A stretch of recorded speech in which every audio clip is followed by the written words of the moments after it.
नमस्कार, प्रणाम, सत श्री अकाल। मैं हूँ आपके साथ आपकी अपनी आरजे वानी और in the game zone IPL special segment 5 में आपका स्वागत कर रही हूँ। मेरे साथ माइक के उस तरफ है आरजे उमैर। उमैर, आपने कंसिस्टेंसी को 5वें सेगमेंट तक तो लेके आने का काम कर ही दिया। फाइनली विराट कोहली वाली कंसिस्टेंसी दिखाई दे रही है। नहीं, मुझे लगता है अभी भी ना ज़रूरत है। ज़रूरत तो अभी है। तो और कोशिश करना है। कोशिश क्या करना है, एग्जीक्यूशन होना चाहिए। अभी मुझे रोज़ आना, अभी तो विराट कोहली कंसिस्टेंसी से बहुत दूर हूँ मैं। लेकिन कंसिस्टेंसी की अगर बात करें तो कल का मैच मुंबई एंड एसआरएच में था। मुंबई ने कंसिस्टेंटली एक हार को दर्ज किया है। हम हमेशा कहते हैं कि मुंबई 9वें नंबर से भी कमबैक कर सकती है, लेकिन करेंटली कंसिस्टेंसी तो उनकी हार की बन चुकी है और वो हार का सिलसिला कब तक जारी रहेगा, क्या लगता है? यार ये तो मुश्किल है कहना कि हार का सिलसिला कब तक जारी रहेगा, बट एसआरएच की कंसिस्टेंसी जीत की बन गई है। 5 लगातार जीत, और फिर से नीलांशी वही देखने को मिल रहा है कि 18.3 में ऑलमोस्ट 250 चेज कर दिया आपने। तो और हम एसआरएच की बैटिंग से ये उम्मीद रखते हैं, और जो जो प्लेयर्स फॉर्म में नहीं थे, ट्रेविस हेड, उनका फॉर्म में वापस आ जाना, ऐसा लग रहा है ना एसआरएच को मोमेंटम मिल गया है यहाँ से। और हो सकता है कि बहुत लोगों ने एक्सपेक्ट नहीं किया होगा कि टॉप 4 में एसआरएच भी हो सकती है। मुझे ऐसा लगता है कि एसआरएच एक स्ट्रॉन्ग स्टेटमेंट दे रही है, और जो लोग जो उन पे उतना विश्वास नहीं रख रहे थे अब तक, उनके मन में एक ये डाल रही है कि भाई सोच लो, हम भी हैं यहाँ। सही बात है। तो मुझे तो ये कहना है कि जब आपको कैप्टन्स डे याद होगा, इस सीजन से पहले कैप्टन्स डे हुआ था जिसमें शुभमन ने कहा था कि एसआरएच लास्ट कब जीती थी, पता है आपको? एसआरएच तब जीती थी जब घर कच्चे और मन सच्चे हुआ करते थे। इस सीजन एसआरएच ये साबित कर रही है कि उनके बैट पक्के हैं और हौसले उससे भी ज्यादा पक्के हैं। मुझे एक ना इंटरव्यू याद आ रहा है जहां अभिषेक ने इसका जवाब दिया था कि इस बार मैं बोलूंगा नहीं, कुछ करके दिखाएगी एसआरएच में करके दिखाएंगे, और करके वो दिखा रहे हैं। हाँ, जिस स्ट्राइक रेट से हम एक्सपेक्ट करते हैं कि अभिषेक शर्मा के बल्ले से रन आए, उतना स्ट्राइक रेट उनका नहीं है, बट उनका strike rate is still better than most of the players, and that is a statement about Abhishek Sharma, क्योंकि उनका जो वर्स्ट चल रहा है अभी के लिए वो किसी का बेस्ट हो सकता है, and that is a big thing. वैसे वर्स्ट और बेस्ट की बात करें तो ट्रेविस हेड भी, जैसा आपने कहा, कि अपने वर्स्ट फेज से शायद बाहर आ गए हैं, और ऑस्ट्रेलियंस जब चलते हैं तो मैच सिंगल हैंडेडली जिता जाते हैं, और शायद ट्रेविस हेड ने एसआरएच के साथ वही किया। जब उनके ऊपर प्रेशर था ना पूरा, 200 से ज्यादा रन चेज करना 20 ओवर में is not a cake walk, और एज एन ओपनर ना आपके ऊपर वो प्रेशर होता है कि आप पावर प्ले में रन बनाओ, आपके बल्ले से वो रन आए, और एसआरएच में अभिषेक और ट्रेविस हेड ने वो करके दिया। अभिषेक का विकेट गिरने के बाद भी Travis head was on and on and on about the match, और उन्हें साबित किया कि सलामी जोड़ियों को कम नहीं आंकना चाहिए। वैसे ऐसा करके उन्होंने 100+ पार्टनरशिप बनाने वाली, जो सबसे ज्यादा 100+ पार्टनरशिप्स बनी हैं, उसमें दूसरी जोड़ी बन गए हैं। इससे पहले थे शिखर धवन और डेविड वार्नर एसआरएच, जिन्होंने 600+ पार्टनरशिप्स खड़ी की हैं। और मेरे हिसाब से लगता है एसआरएच की बैटिंग में, अगर हम स्कोर कार्ड देखें तो हेनरी क्लासन कल मेरे को लगता है इस आईपीएल की, उनकी पर्सनल इस आईपीएल सीजन की बेस्ट पारी थी। क्योंकि in terms of strike rate अगर हम देखें, आपको ना जब 250 चेज करते हो नीलांशी, तो आपको शुरुआत करना बहुत ज़रूरी है, अच्छी शुरुआत, तेज़ शुरुआत, बट एंड करना भी उतना ही ज़रूरी होता है कि आप एंड कैसे करते हो। ठीक है, अगर स्टार्टिंग और एंड अच्छा हो ना, तो most of the time result भी आपके फेवर में जाते हैं। शुरुआत बहुत अच्छी हुई अभिषेक शर्मा और ट्रेविस हेड की, विस्फोटक, बट जिस तरीके से एंड करा है सलील अरोड़ा, फिर हेनरी क्लासन ख़ास तौर पे 30 बॉल में 65 रन की पारी, और जो कंसिस्टेंसी उसने दिखाई है, और ना ही सिर्फ इस सीज़न की बात है, अगर तुम ओवरऑल देखो हेनरी क्लासन का करियर एसआरएच के लिए बहुत शानदार है। तो मैं ये बोलूँगा कि एसआरएच की बॉलिंग अभी भी एक कंसर्न है, इसमें कोई शक नहीं है। अगर उनको टॉप 4 में पहुंचना है तो बॉलिंग भी अच्छी करनी होगी, क्योंकि रन्स ने तो आपने लीक किए रन्स बहुत ज़्यादा। वो एक चीज़ है कि जब जब आपकी बॉलिंग रन्स लीक करती है, आपको बचाने आ जाती है आपकी बैटिंग, पावरफुल बैटिंग। बट एक दिन ऐसा भी हो सकता है कि बैट्समैन क्लिक ना करे, फिर कौन बचाएगा? Your bowling. तो थोड़ा देखने की ज़रूरत है सारिज को। बट हाँ, अभी तो एक लग रहा है कि सारिज की टीम को एक अच्छा मोमेंटम मिल गया है, प्लेयर्स फॉर्म में है। फाइनली ट्रेविस हेड ने भी रन बना लिया। ईशान किशन भले गोल्डन टक पे आउट हो गए, बट बट उनका आप उनका क्वेश्चन फॉर्म नहीं कर सकते। बिल्कुल, वो होता, ये खेल है, क्या पता अगले मैच में उसके भी रन आ जाए। अभिषेक कंसिस्टेंटली रन बना रहा है, बहुत ही हेल्दी स्ट्राइक रेट के साथ। अब मेरा सवाल तुमसे ये है, जसप्रीत बुमराह लेजेंड है, इसमें कोई शक नहीं है, लेकिन हम जसप्रीत बुमराह से ये एक्सपेक्ट नहीं करते हैं कि पिछले कुछ मैचेस में जसप्रीत बुमराह का इकॉनमी रेट और जसप्रीत बुमराह के स्टैंडर्ड से नीलांशी अगर तुम देखो, 4 ओवर में 54 रन, ये बहुत ज़्यादा है। इसमें ना उमैर ये सच्चाई भी है कि ये शायद बहुत ज़्यादा है, लेकिन हमें ये भी देखना चाहिए कि जसप्रीत बुमराह आ कहाँ रहे हैं बॉलिंग करने। जब वो बॉलिंग करने आते हैं तो उनकी प्रायोरिटी होता है रन रोकना, ना कि विकेट लेना। मुझे लग रहा है जिस तरीके से हार्दिक पांड्या जसप्रीत बुमराह को यूज कर रहे हैं एज अ बॉलिंग एसेट, उसमें अगर थोड़ा सा चेंज हो तो हमें जसप्रीत बुमराह का वही गेम प्लान, वही गेम दोबारा देखने को मिलेगा। जसप्रीत बुमराह ऐसा बॉलर है, आप उसको कहीं भी बॉलिंग करा दो, चाहे डेथ में, चाहे पावर प्ले में, चाहे मिडिल ओवर्स में, वो इंसान ज्यादा रन लीक नहीं करता है। ठीक है, तुम जो कह रही हो अग्री मैं उससे नहीं करता हूँ। हाँ, उसको आप बेटर यूटिलाइज कर सकते हो, ये तुम्हारी बात बिल्कुल सही है, लेकिन 4 ओवर में 54 रन किसी भी स्टेज में आप जसप्रीत बुमराह से उम्मीद नहीं करते हो। Look, every player can have an of day यार, क्योंकि मेरे पॉइंट ऑफ व्यू से जसप्रीत बुमराह के लिए it was just an of day. Yes, पिछले कुछ मैचेस में उनकी बट ये पहली बार नहीं है Nilanshi, this is not the first time 4 over में 54। मुझे याद आ रहा है 2-3 मैच पहले भी उसकी हुई थी, रन्स बने थे। वैभव सूर्यवंशी के अगेंस्ट भी आपको पहले बॉल पे छक्का मार देना और फिर उसी ओवर में दोबारा भी छक्का लगाया था मिड विकेट और स्क्वायर लेग के बीच में। वैभव सूर्यवंशी पहला छक्का शायद लॉन्ग ऑन के ऊपर से था। तो सवाल ये होता है ना कि ईगो पे हिट करता है। ठीक है, अगर विराट कोहली डक पे आउट होता है तो हम विराट कोहली से क्या एक्सपेक्ट करते हैं कि अगले मैच में विराट कोहली आएगा फुल फ्लो में और रन बनाएगा और अपने अंदाज में। तो सेम चीज हम उम्मीद करते हैं जसप्रीत बुमराह से भी। तो ये पहला मैच मैंने नहीं देखा कि 4 ओवर में 54 रन बने हैं, पिछले मैच में भी आई थिंक 2-3 मैच पहले भी जसप्रीत बुमराह महंगे गए हैं अपने 4 ओवर्स में। Look, every player has a fall and a rise. हमने भुवी को एक वक्त था we had written him off, but एक राइज हमें भुवी का दोबारा देखने को मिल रहा है।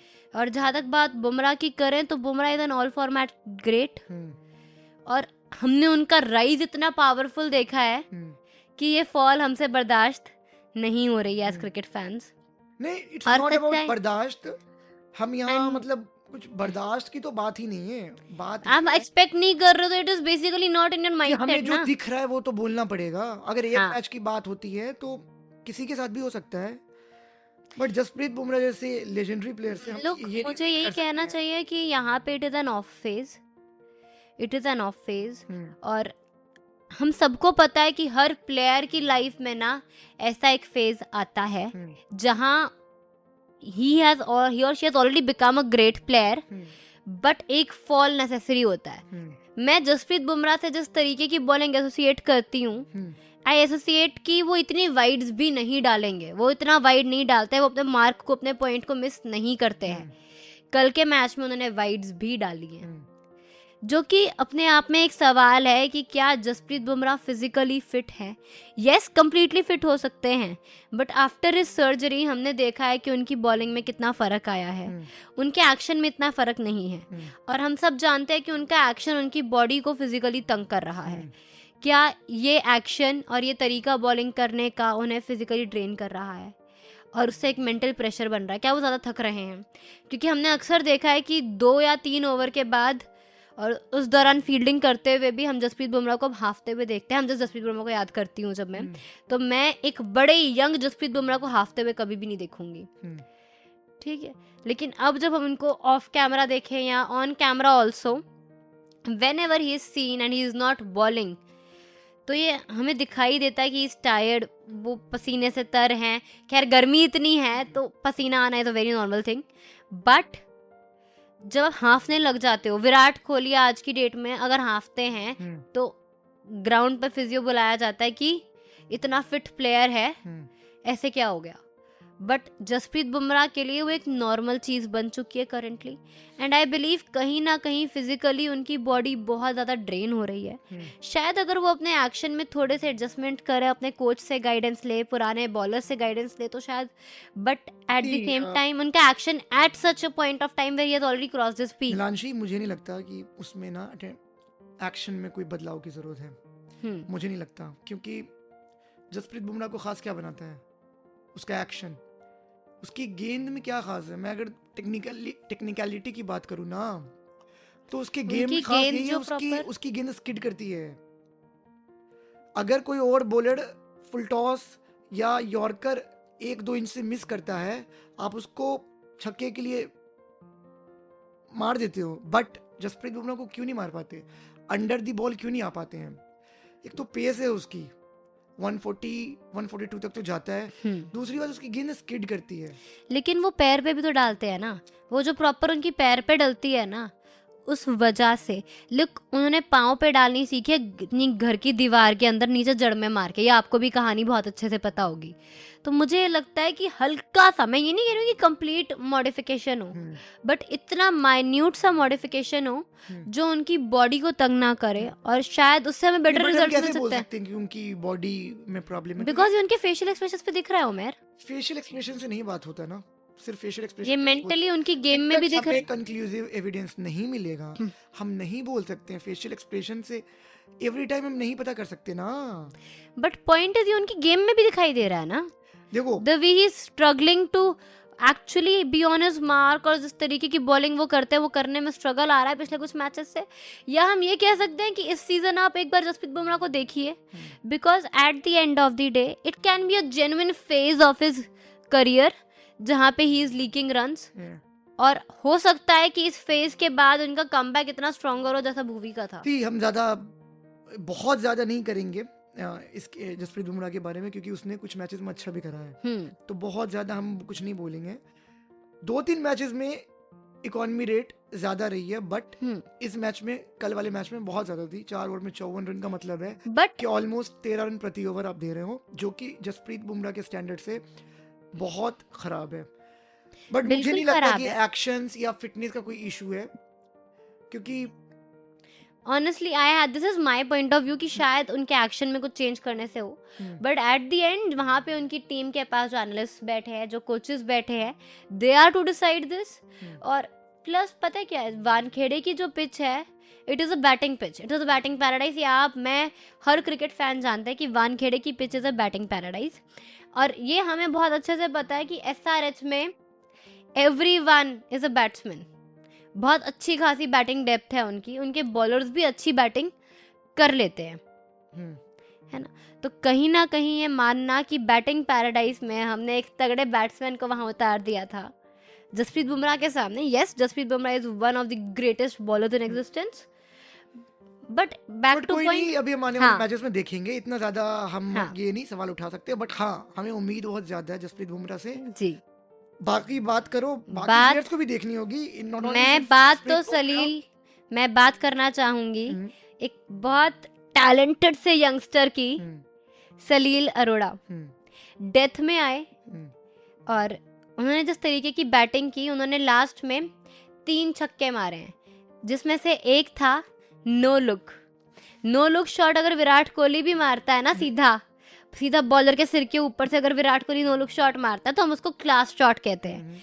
वो शॉट सलील अरोड़ा खेलते हैं, और इतना प्यारा, इतना सुंदर, जो हम लोग कहते हैं ना elegance of the batting, text book batting जिस चीज़ को कहा जाता है, वो चीज़ सलील अरोड़ा ने हमें करके दिखाई है। And from a point of view who is analysing the game, as from the point of view of the person who has watched the entire match and has seen Salil Arora bat, जब सलील Arora batting करने आए थे तो pressure SRH के ऊपर था, runs बहुत ज़्यादा थे, कुछ 94 रन्स इन 54 बॉल्स, यही रिकॉर्ड था if I am not wrong. हो सकता है एक आध रन और बॉल का फ़र्क हो, कि 52 बॉल्स में 92 रन, कुछ ऐसा फ़र्क हो। बट नीतीश कुमार रेड्डी का विकेट गिरता है, सलील अरोड़ा अंदर आते हैं बैटिंग करने, और जिस तरह से वो वहाँ पे क्रीज को रोटेट करते हैं, उनको पता है कि सामने मेरे हैं कौन सा खिलाड़ी है, हेनरिच क्लासन है, क्लास प्लेयर है, वो मारने का स्ट्रेंथ रखते हैं, वो हमें यहाँ से जिताने का स्ट्रेंथ रखते हैं। तो वो 1-2 बॉल लेते हैं थोड़ा सा सेट होने में, क्लासन को स्ट्राइक देते हैं, बट जब दूसरी बार वो स्ट्राइक पे आते हैं, he goes off on the first ball he plays, पहला छक्का, फिर एक चौका मारते हैं, फिर डबल आता है, फिर एक सिंगल लेते हैं, और जिस तरीके से वो गेम को keeps the game in momentum, he keeps the game going. वो 1 मिनट के लिए भी मुंबई को ये फील नहीं होने देते कि एसआरएच जो है गेम से बाहर है।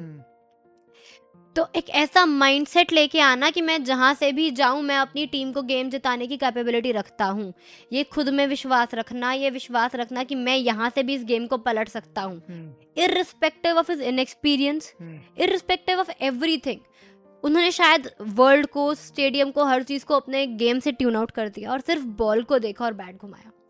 आई थिंक उस तरीके का माइंडसेट, क्योंकि आपको तो पता ही मुझे मेंटल गेम जो पसंद आती है क्रिकेट में, वो माइंडसेट, वो खिलाड़ी और वो गेम प्ले, वो उस तरीके का गेम मैं और देखना चाहूँगी सलील अरोड़ा के बैट से। बिकॉज वन मैच से I can not make a judgement.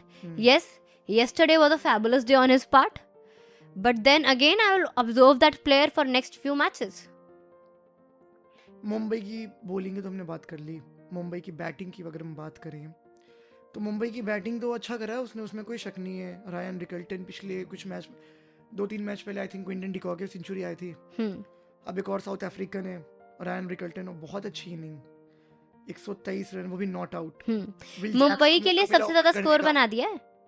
Will Jacks को ओपन करने का मौका मिला है, 22 बॉल में 46 रन है। हार्दिक पांड्या ने भी इस मैच में अच्छा कैमियो खेला है, 15 बॉल में 31 रन है। बट अभी भी एक कंसर्न है, वो है जो हमारे भारत के कप्तान है Surya Kumar Yadav. Again he failed, 5 ball में सिर्फ 5 रन है। लुक, तो क्या लगता है तुमको सूर्य कुमार यादव के फॉर्म के बारे में? सूर्य कुमार यादव के फॉर्म के बारे में मैं सिर्फ इतना कहूँगी कि form is temporary, class is permanent. ये मैंने पिछले मैच में भी कहा था। बट कहीं ना कहीं when you put too many minds in that batter, Mumbai के पास हार्दिक पांड्या है, रोहित शर्मा है, सूर्य कुमार यादव है, जसप्रीत बुमराह है, कहना वीरेंद्र सहवाग का है कि नाम बड़े दर्शन छोटे। But I think Surya Kumar Yadav has gone of track with his batting. वो करना कुछ चाह रहे हैं, हो कुछ रहा है। और इनफैक्ट हम कहते हैं ना, एक प्लेयर होता है सबलाइम टच में, जो शॉट उनका नहीं भी लगता वो भी लग जाता है, और एक प्लेयर होता है आउट ऑफ टच, जो उनका सिग्नेचर शॉट हो वो भी नहीं लगता। और सूर्य कुमार यादव एक स्वीप खेलते हैं, जो हम कहते हैं कि सूर्य कुमार यादव का सिग्नेचर है, स्विच इट करके स्विप खेलते हैं। और उस शॉट पे भी सूर्य कुमार यादव इस सीजन आउट हुए हैं। तो इट इज सेइंग समथिंग कि शायद कंप्लीटली आउट ऑफ फॉर्म हो चुके हैं इस पॉइंट ऑफ टाइम पे। बिल्कुल बिल्कुल कंप्लीटली आउट ऑफ फॉर्म। उनके लिए कंसर्न है कि वो अपनी बैटिंग में ऐसा क्या बदलाव लाएं, कौन सी बॉल को खेलें, क्या मैचअप्स बिठाएं कि वो खेल पाए। मुझे लग रहा है कि आपको एक टाइम याद होगा जब रोहित शर्मा भी इतने अच्छे रन नहीं बना रहे थे, जब नए नए यंगस्टर की तरह आए थे, और उनकी बैटिंग पोजीशन को उनके उस वक्त के कप्तान महेंद्र सिंह धोनी ने चेंज कर दिया था। क्या आपको लगता है कि सूर्य कुमार यादव की बैटिंग पोजीशन चेंज करके कोई इफेक्ट पड़ेगा? आप नहीं कर सकते चेंज। अगर आप सूर्य कुमार यादव की बैटिंग पोजीशन चेंज करोगे तो तिलक वर्मा कहाँ जाएगा? तो एक प्लेयर की बैटिंग पोजीशन को चेंज करने के लिए सारे प्लेयर्स की बैटिंग पोजीशन चेंज हो जाती है। स्वैप कर दो। नहीं करोगे क्योंकि फिर तिलक वर्मा के भी रन है, फिर वो कहाँ खेलेगा? तिलक वर्मा को मैं कह रही हूँ कि हम चौथे नंबर पर ट्राई करें, सूर्य कुमार यादव को उसके बाद ट्राई करें। नंबर 5? मुझे नहीं लगता सूर्य कुमार यादव नंबर 5 थोड़ा नीचे नहीं हो गया तुम्हारे हिसाब से? मुझे लगता है कि क्या, क्योंकि अक्सर हमने देखा है कि जब T20 खेलते हैं इंडिया के लिए तो वो 4 या 5 पे आते हैं। तो नहीं आते हैं, 5 पे भी आते हैं, 1-2 बार आए, पहले 3 पे आए हैं, नंबर 4 पे आते हैं। हाँ जी, 5 पे शायद कभी आए हाँ, होंगे, बट उसका 1-2 बार आए हैं। सूर्य कुमार का पोजीशन नहीं है 5, ठीक है। और नंबर 3 या नंबर 4, बात पोजीशन की नहीं है। आप जैसे कह रहे हो कि बात पोजीशन की नहीं है, मुझे लगता है कि मैंने उनको 1 या 2 बार देखा है नंबर 5 पे, हम्म, और उस पोजीशन पे उन्होंने इंडिया के लिए तो रन मारे हैं। हम्म। तो शायद there is no harm in trying, because anyhow वो नंबर 4 पे उतने रन नहीं बना बट पा रहे। प्रियांशी दूसरे प्लेयर्स कहाँ जाएंगे? तो नंबर 4 पे आप तिलक वर्मा को खिलाओ ना। नंबर 4 पे, नंबर 3 पे कौन खेलेगा? नंबर 3 का एक सवाल है, फिर एक सवाल है, फिर बिल्कुल वही है। बात है ना, ये सवाल नहीं ना पैदा करना है। अगर आप कुछ कर रहे हो उसमें आपको पूरी क्लैरिटी चाहिए। क्रिकेट है ये, हम्म ठीक है? ये छोटी मोटी और स्कूल क्या गेम आपको नहीं है। लगता है, क्या आपको लगता है कि अभी महाराजा ने जो मुंबई इंडियंस का कैंप ज्वाइन किया है, हम्म, उससे टीम में कुछ फर्क पड़ेगा? क्या बॉलिंग को कुछ फर्क पड़ेगा? मुंबई इंडियंस, हम्म मुझे नहीं लगा केशव महाराज, नहीं मुझे नहीं लगता कि कुछ ज़्यादा होगा। नो डाउट केशव महाराज अच्छा बॉलर है, बट फिर वही बात है कि मुंबई की टीम में सिर्फ 1-2 प्रॉब्लम नहीं है, इस वक्त बहुत सारी प्रॉब्लम्स चल रही है। हम्म, नॉट ओनली बॉलिंग में आप देख लो कि स्पिनर्स तो फिर भी अच्छे हैं, फास्ट बॉलिंग देखो मुंबई इंडियंस की। प्रॉब्लम वहाँ है, बुमराह को विकेट नहीं मिल रही है जितना हमने एक्सपेक्ट करा उससे। अब तो रन भी जा रहे हैं। ट्रेंट बोल्ट साधारण, बट मेरे हार्दिक ख्याल से पांड्या ट्रेंट बोल्ट ने लास्ट मैच में बहुत कमाल किया। एक मैच तो आपका आ ही जाता है ना। हम्म आप बड़े बॉलर से कंसिस्टेंसी चाहते हो। अल्लाह गजनफर है, बहुत ही सुना है उनके बारे में कि बहुत इकोनॉमिकल हैं, बट फिर 4 ओवर में 2 विकेट तो मिली, बट 51 रन। अगर आप एक स्पिनर होके पावर प्ले में आते हैं, स्पिनर पावर प्ले खत्म होता तब आते हैं, उसमें आप 5 फील्डर्स होते हैं 30 यार्ड सर्कल के बाहर, उसके बावजूद 4 ओवर में 51 रन, फिर आप रनों पे रोक कहाँ पे लगाओगे? 6 ओवर में तो रन बन जाते हैं, डेथ में भी बनते हैं, 7 से 15 के बीच में ही आपको रन पे लगाम लगानी है। बट सवाल ये है कि 244 रन्स बनाने के बावजूद आप डिफेंड नहीं कर पा रहे हो।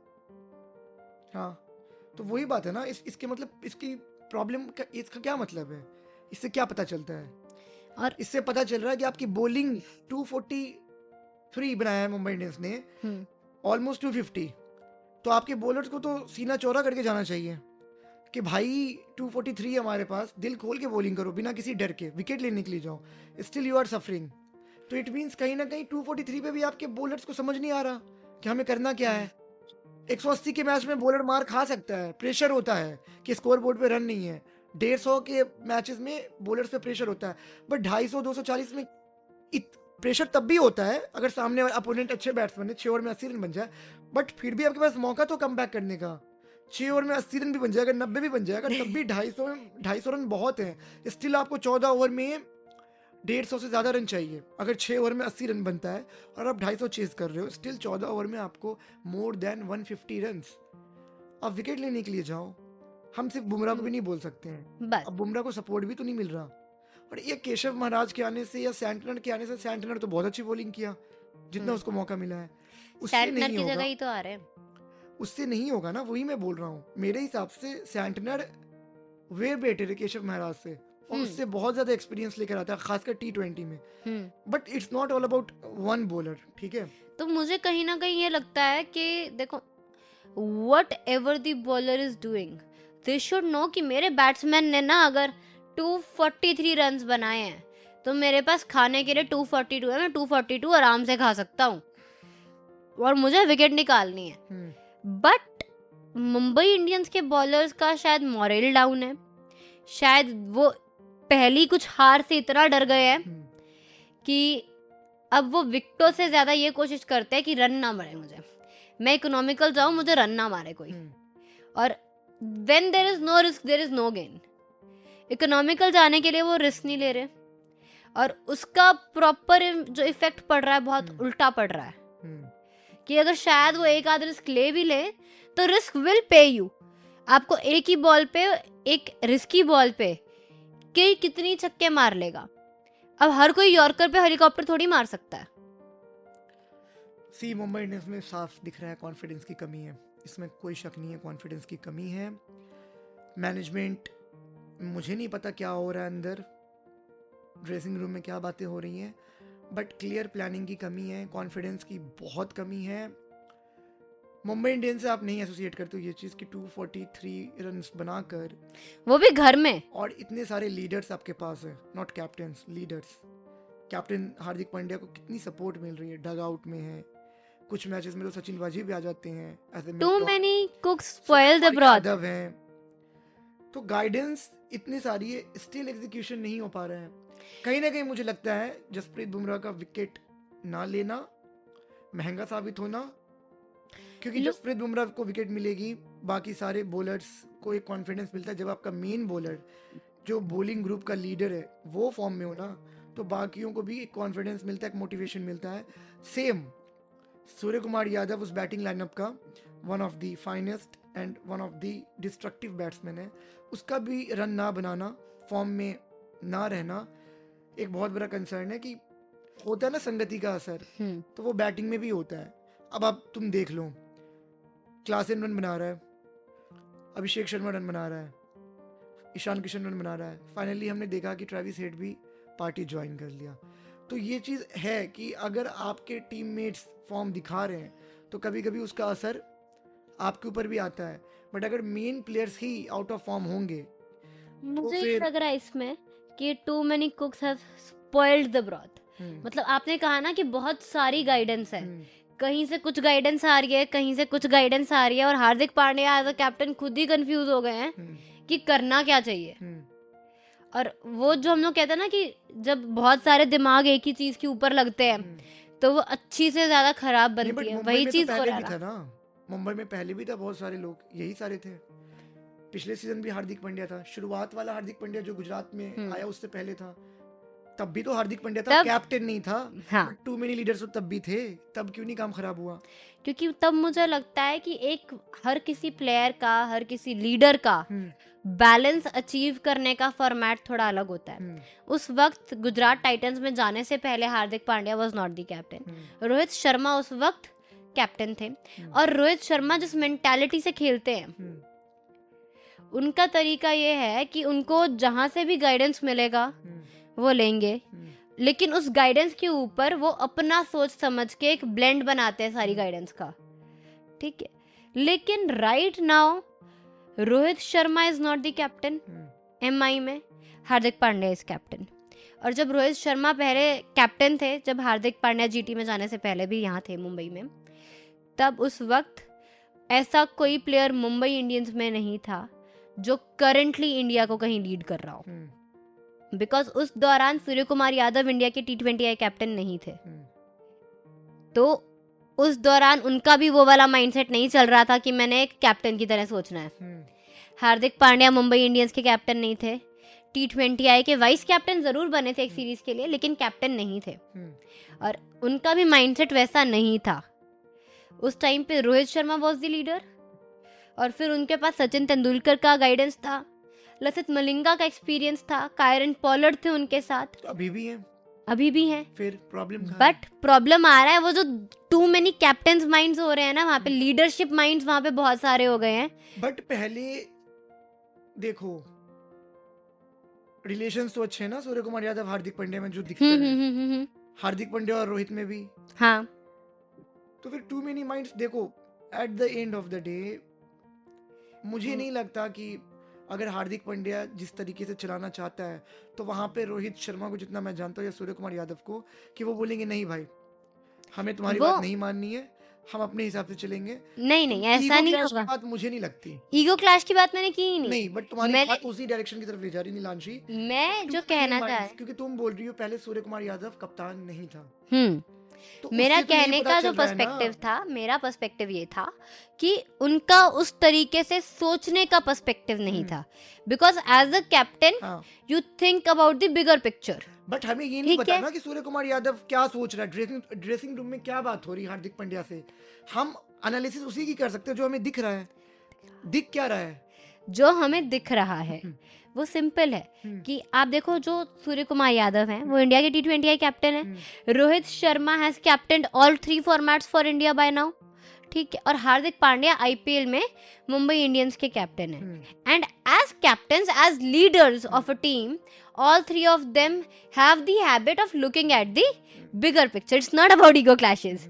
भाई नहीं, those guys are best of friends. वो इतने टाइम से एक साथ खेल रहे हैं कि ईगो क्लैश का सवाल खड़ा नहीं होता। बट मेरा सवाल ये है कि फॉर एग्जाम्पल आप और मैं यहाँ बैठे हैं, हम एक ही शो के ऊपर एक ही चीज डिस्कस कर रहे हैं, आपका पॉइंट ऑफ व्यू अलग है, हमारा एंड गोल तो सेम ही है ना, ईगो क्लैश तो हम में भी नहीं है, बट एट द एंड आपका पॉइंट ऑफ व्यू थोड़ा अलग है एक बिगर पिक्चर को देखने का, मेरा पॉइंट ऑफ व्यू थोड़ा अलग है। आप अपना इनपुट दे रहे हो, मैं अपना इनपुट दे रही हूँ, और बाहर अगर हमारे साथ और कुछ आरजेज हैं, हमारे दोस्त हैं जो क्रिकेट के बारे में जानते हैं, उनका इनपुट और आता है एज अ बिगर पिक्चर, और वो इतने सारे इनपुट्स जब एक साथ मिल रहे हैं तो at certain point of times आप और मैं भी ये डिस्कस करते हैं कि हम शो में ये भी बोल सकते थे, ये नहीं बोला, यार ये नहीं बोलना चाहिए था। तो there were too many inputs जिसमें हम लोग बहुत कुछ एक साथ इम्प्लीमेंट करने की कोशिश कर रहे हैं, most probably from my point of view. Obviously this is what I have seen. अगर ठीक है, मैं मान लेता हूँ कि डिफरेंट इनपुट्स आ रहे हैं और हैंडल की बात है ना, हैंडल करना सिचुएशन को, यही बोलना चाह रही हो ना, तो फिर तो ये सही नहीं है ना। अगर ऐसा है तो, अगर है तो ये सही नहीं है। आपको फिर सेम पेज पे होना होगा। कप्तान जो चाहता, अल्टीमेटली कप्तान क्यों बनाए हो आप? एग्जैक्टली क्यों बनाया जाता है कप्तान? बस लीडर 5 उंगलियां मिलती हैं नीलांशी, तभी तो मुट्ठी बनती है। एक भी उंगली अगर ये 5 उंगलियां बराबर नहीं है, अलाइनमेंट के बाहर चले जाए, सेम पोजीशन में ना हो, मुट्ठी बनेगी? नहीं बनेगी, नहीं बनेगी। जो भी आप अपनी पर्सपेक्टिव है, हर किसी को अपना पॉइंट ऑफ व्यू रखने का हक है, लेकिन आपको एकता में रहना है। हाँ, एकता में बल है ना, कहा जाता है, तो आपको सेम पेज पे रहना होगा।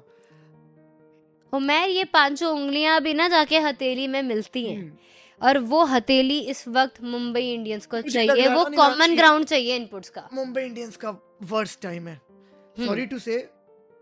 हालांकि मैं सॉरी इसमें बोलूंगा नहीं, क्योंकि ठीक है, ये मेरा पॉइंट ऑफ व्यू और जो दिख रहा है, क्योंकि एक चैंपियन टीम अगर इतने बुरे तरीके से हार रही 243 रन बनाकर, तो ये फिर क्या है? वैसे वर्स्ट टाइम की बातचीत तो चलती रहेगी, लेकिन हमें आगे बढ़ना होगा। बिल्कुल, क्योंकि आज मैच है आरसीबी और जीटी का। लेकिन उससे पहले, क्योंकि हमारे लिसनर्स भी आपकी और मेरी तरह क्रिकेट के बहुत बड़े फैन हैं, उनके लिए डालेंगे एक छोटा सा क्वेश्चन ओवर।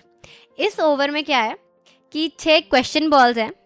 मैं और उमैर आपसे कुछ सवाल पूछेंगे, जिसके जवाब आप रेडियो पंजाब 90.2 के इंस्टा को डीएम कर सकते हो, इंस्टा हैंडल पे डीएम कर सकते हो, या मुझे आपकी अपनी आरजे वानी को @RJ वानी ऑफिशियल पर डीएम कर सकते हैं। उमैर को भी आप ये डीएम कर सकते हैं उमैर के बताए गए हैंडल पे। मेरा इंस्टाग्राम हैंडल है umair3321, उस पर आप डीएम कर सकते हो, और अपना जवाब बिल्कुल अच्छे से सोच कर बताना, गलत नहीं होना चाहिए, क्योंकि क्रिकेट ऐसा खेल है ना जिसको हम इंडिया में त्योहार मानते हैं, इट्स लाइक अ फेस्टिवल।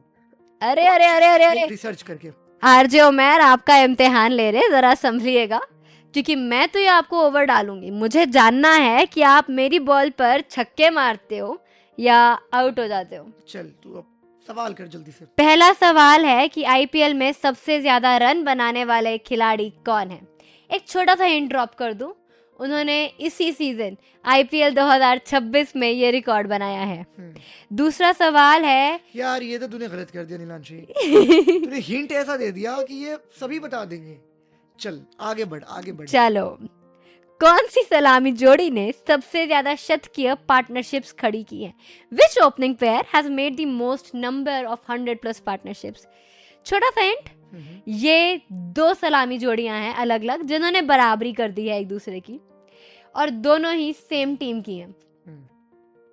तीसरी बॉल है, जरा संभलिएगा।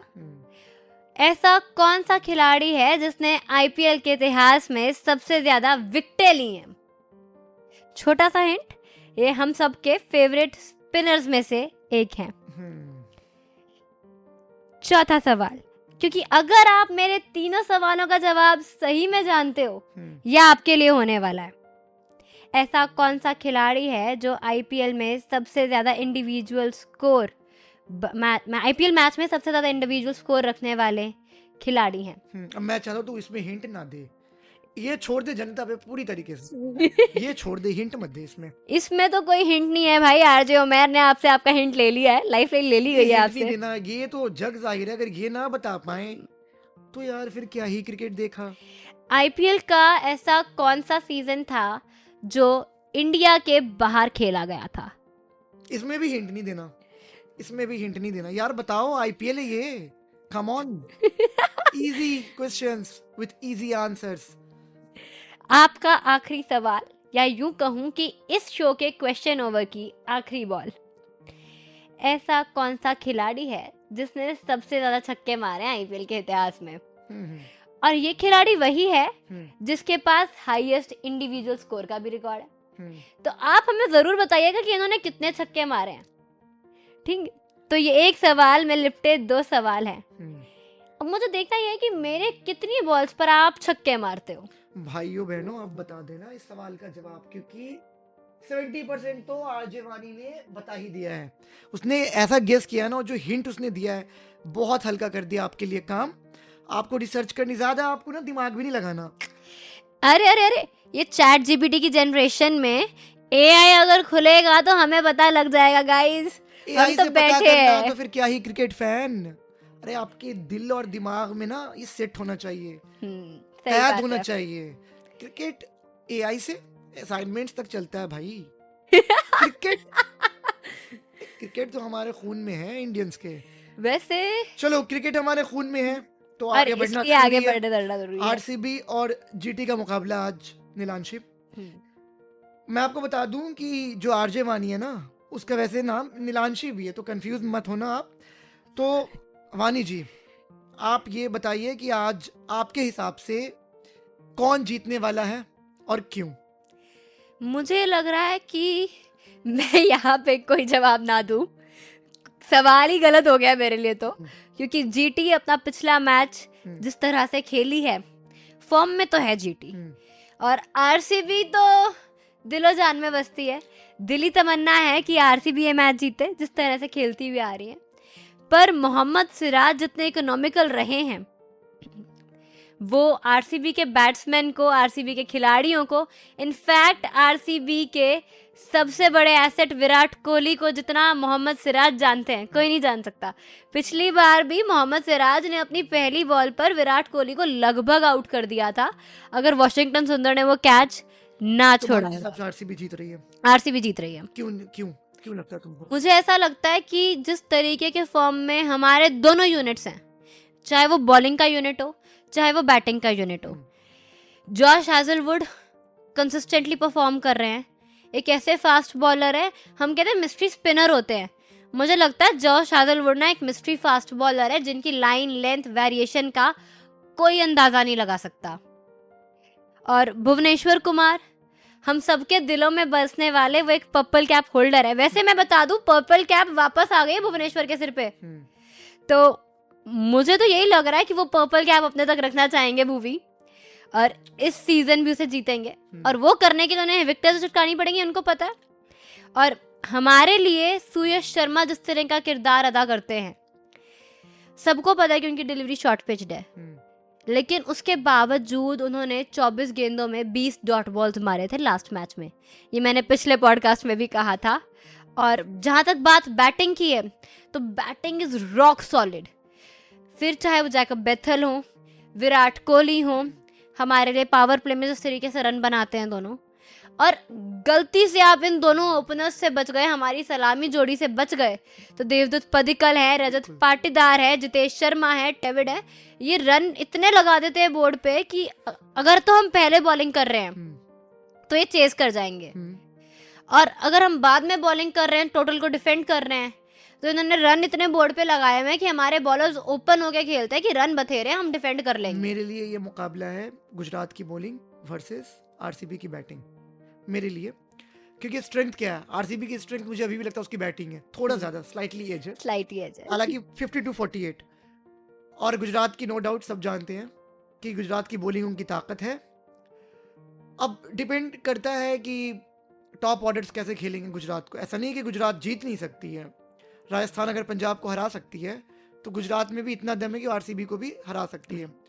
तभी तो मैंने पहले कहा था अपने बेस्ट पे रहना होगा। आप फील्डिंग तो बिल्कुल ही कॉम्प्रोमाइज नहीं कर सकते, क्योंकि हमने देखी है इस सीजन आरसीबी की फील्डिंग, खास करके the one and only Phil Salt. तो एक सॉल्ट जोन बोल रहे हैं, सॉल्ट की टेरिटरी बन गई ना। हिंदी कमेंट्री या इंग्लिश कमेंट्री भी सुन रहे हैं ये word salt territory. Harsha Bhogle ji अक्सर बोलते हैं कि this is the salt territory. तो देखना काफी अच्छा मुकाबला होगा मेरे हिसाब से। और मैं चाहता हूँ एक बार फिर से यार कि थोड़ा कंपटीशन थोड़ा सा सस्पेंस आए, मिर्ची लगे और वन साइडेड ना हो, बॉलर्स के लिए भी मदद हो पिच में। हालांकि ये मेरी तमन्ना ही रह जाएगी, ख्वाहिश मेरी ख्वाहिश ही रह जाएगी। अरे बॉलर्स के लिए पिच में मदद थी, अगर डीसी को इतनी जल्दी हम विकेट चटका सकते हैं। कब्रिस्तान बन गई है, बहुत मुश्किल। जो रूल्स हैं, जिस तरीके के ग्राउंड के डायमेंशंस हैं। Look Umar, never say never, क्योंकि हमने डीसी के खिलाफ भी ये चीज कही थी कि बैटिंग का रन फेस्ट होगा। ये तो बॉलर्स का विकेट फेस्ट निकला था ना डीसी में। तो मुझे यही लग रहा है कि इस बार भी कुछ भी हो सकता है। नहीं, बट 8 रन पे 6 विकेट ना हो। हाँ, मैं तो फिर मैंने क्या बोलना, मतलब हार्ट अटैक आ जाएगा मुझे। 8 रन पे 6 विकेट टेस्ट मैच में भी नहीं होता ऐसा भाई। हम इंग्लिश कंडीशंस में भी हमने देखी ना टेस्ट मैच, साउथ अफ्रीका की कंडीशंस बहुत टफ होती है, वहां भी नहीं होता ऐसा। मुझे जो लग रहा है ना कि जीटी की batting is better than DC की बैटिंग, तो ऐसा नहीं होगा क्योंकि जीटी फॉर्म में है। लेकिन कहीं ना कहीं जीटी अपने टॉप 3 पे बहुत ज्यादा डिपेंडेंट है, बहुत ज्यादा।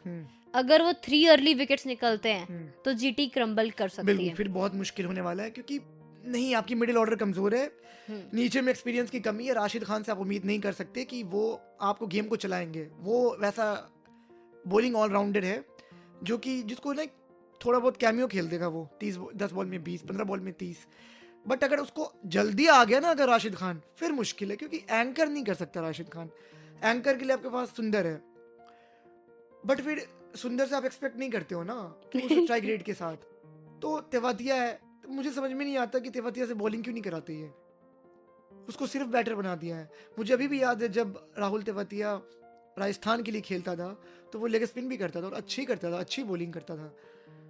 बट फिर देखो मुझे क्या ये होता कहना है कि देखो at the end of the day आप किसी भी प्लेयर को जिस मर्जी रोल में खिलाओ, ये तो पक्का करो कि आपका मिडिल ऑर्डर स्टेबल हो, ताकि अगर आपकी अर्ली विकेट्स गिर रही हैं तो कोई आपको संभाल सके। हाँ, और एक बार मैं तो यही बोलूंगा कि गुजरात की जो नीलांशी बैटिंग है ना, ओल्ड स्कूल है, उसमें पावर हिटिंग की कमी है। नहीं है, बिल्कुल है। लुक, पावर हिटिंग की कमी नहीं है। कैसे नहीं? पावर हिटिंग की कमी नहीं है। मुझे लगता है Sudarshan is a power heater, हाँ या ना बता। मॉडरेट, ना हाँ ना मेरे लिए ना। मॉडरेट बता मैं किसके लिए बोलूंगा, बताऊं मैं तुम्हें? शुभमन गिल। जॉस बटलर मेरे लिए पावर हिटर है। Jos Buttler is definitely a power hitter. Anchor role करता है सुंदर। तेवतिया, उसको उतने बॉल्स मिलते नहीं है बस। Shahrukh Khan inconsistent. Established player कौन है? मैं वही तो कह रही हूँ ना। मेरा कहना ये है कि साई सुदर्शन जिस तरीके की उन्होंने पिछले मैच में सेंचुरी बनाई थी, वो उस तरीके की बैटिंग अगर करेंगे तो डेफिनेटली जीटी जीत सकती है। लेकिन साई सुदर्शन अकेले करेंगे तो प्रॉब्लम होगा। नहीं, बट तू मेरे सवाल मुझे चाहिए शुभमन गिल बैटिंग करे।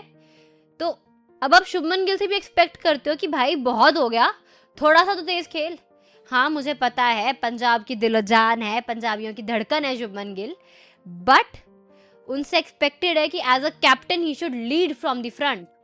और प्लस जब साई सुदर्शन की बात हो, मुझे साई सुदर्शन के फॉर्म में कुछ गड़बड़ नहीं लग रही है। मेरे सवाल का जवाब नहीं दिया। मैंने आपके सवाल का जवाब दिया कि हिटर्स कहाँ हैं? Jos Buttler is a power hitter. मेरे हिसाब से Shubman Gill is also a power hitter, but वो तरीके से उस चीज को एग्जीक्यूट नहीं कर पा रहे हैं। इसके अलावा मिडिल ऑर्डर कमजोर है।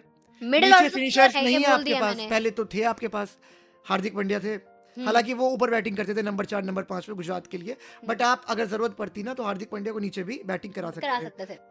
बट पहले थे आपके पास मिलर। अब कौन है? एक्सपीरियंस की कमी मिडिल ऑर्डर में, एक्सपीरियंस की कमी है लोअर ऑर्डर में। फिर कहाँ गए पावर हिटर? अगर पावर हिटर है तो ये टीम 250 क्यों नहीं बनाती है? बस फिर अपने टॉप 3 पे ये बहुत ज्यादा डिपेंडेंट है। हिटिंग ये अपने टॉप 3 से एक्सपेक्ट कर रहे हैं। यही चीज मैंने स्टार्टिंग में ही कह दी थी, ठीक है। वैसे तो अब वक्त हो चला है हम सब के स्ट्रेटेजिक टाइम आउट का, और इस स्ट्रेटेजिक टाइम आउट के बाद मैं और आरजे उमर आपके साथ फिर मिलेंगे एक नए एपिसोड के साथ, एक नए मैच का बखान करने। लेकिन आप कहीं मत जाइएगा, आप सुनते रहिएगा रेडियो पंजाब 90.2 टशन पंजाबी, क्योंकि the game is still on. आपसे ले रही हूँ विदा, मैं थी आपकी अपनी आरजे वानी।